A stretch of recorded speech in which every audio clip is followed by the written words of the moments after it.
কে আপনি? আরে আমি মানে? আরে আমি চিনতেছো না? আল্লাহ মাহবুব, তুমি তোমার এই অবস্থা কেন? আরে আমি ছাত্রলীগ করতাম না, তাই বলে তুমি বোরকা পরে আসবা? এখন তো এলাকার অবস্থা খারাপ। জানি ছাত্রলীগ পায় অনেক গণপিটুন দেয়, এর লেগে বোরকা পরে আইছি। আর আমার লোকের যত সভাপতি সবাই তো বিদেশ চলে গেছে। কি বলো? আমি তো তোমার ভালোবাসি এই জন্য যাই নাই, বুঝো নাই? এই জন্য থাইকা গেছি। তোমারে ভালোবাসি এই জন্য যাই নাই, বোরকা পরে তোমার সাথে দেখা করতে আসছি। আপনি ওকে এত ভালোবাসো, আমি জানতামই না। অনেক ভালোবাসি তোমারে। আর আমি যে বোরকা পরে দেখা করতে আসছি, তুমি কিন্তু এটা কাউরে বইলো না। আমার ভার্সিটি ফ্রেন্ড আসতেছে, তাড়াতাড়ি লুকো। কি বান্ধবী, কি অবস্থা? এই তো আমার ভালো অবস্থা, তোমার কি অবস্থা? আমার খবর পরে লও, আগে তোমার বয়ফ্রেন্ডের খবর লও। ওই যে ছাত্রলীগ তোমার বয়ফ্রেন্ড ওই কই? কোনো বাথরুমের চিপা চাপায় পলাতক নাকি যাইতে পারছে বিদেশ? আমি তো আসলে ওর খোঁজ খবর এখন রাখি না। আর শুনছিলাম ওই ছাত্রলীগ করতে মনে হয় পলাইছে।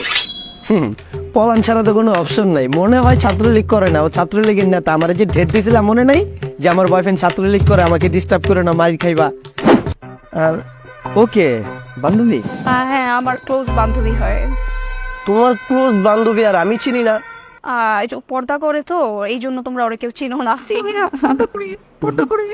এই জন্যই বোরকা টোরকা পরা। আচ্ছা শোনো না, আমি না অ্যাকচুয়ালি তোমাকে কিছু বলতে চাই। এখানেই বলবো নাকি? হ্যাঁ, না না, এই জায়গায় বলো, সমস্যা নেই। ও বান্ধবী হয়তো, কিছু হবে না, বলো। বান্ধবীর সামনেই? হ্যাঁ, সমস্যা নেই। ও ক্লোজ।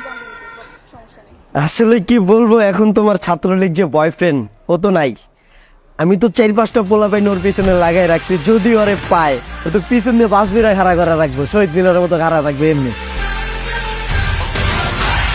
এখন ওর চিন্তা বাদ দিয়া তুমি একটা কাজ করো, তুমি আমার গার্লফ্রেন্ড আছো। আসলে দেশের যে অবস্থা বুঝছো, আমি যদি ছাত্রলীগের গার্লফ্রেন্ড পরিচয় দিই, মানুষ আমারই দিব একদম। এর চেয়ে ভালো আমি যদি তোমার সাথে রিলেশন করি, গাডাগা দিতে পারবো সহজে। পড়ে গেলা দোস্ত, ছাত্রলীগের সভাপতির গার্লফ্রেন্ড এখন থেকে আমার গার্লফ্রেন্ড। ব্যাপারটা ভাবতেই কত ভালো লাগতো। যাক, গার্লফ্রেন্ড পেয়ে গেলাম। তাহলে এ তো তোমার বান্ধবী না, ওকে একটা টিপ দিই।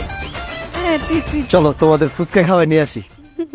আমার পেটটা কেমন জানি করছে। আর কি বলতেছেন? তাহলে তুমি চুষে চুষে আইসক্রিম খায়? আমার শরীরটা ভালো না ভাইয়া, অন্যদিন। তাহলে আর কি করার, ও থাকুক, আমরা যাই। চলো নতুন প্রেম গার্লফ্রেন্ড নিয়ে ঘুরে আসি বান্ধবী। তাহলে থাকুক। আচ্ছা, ছাত্রলীগ করে দেখে আমার গার্লফ্রেন্ড আরেকজন হয়ে গেল চোখের সামনে দিয়া। না, আমার তো কান্দন দিয়ে বলো, ওকে আবার দেখলে তো গণপিটুন দিব, তখন তো বাস করে দিব। মানে কোন দিকে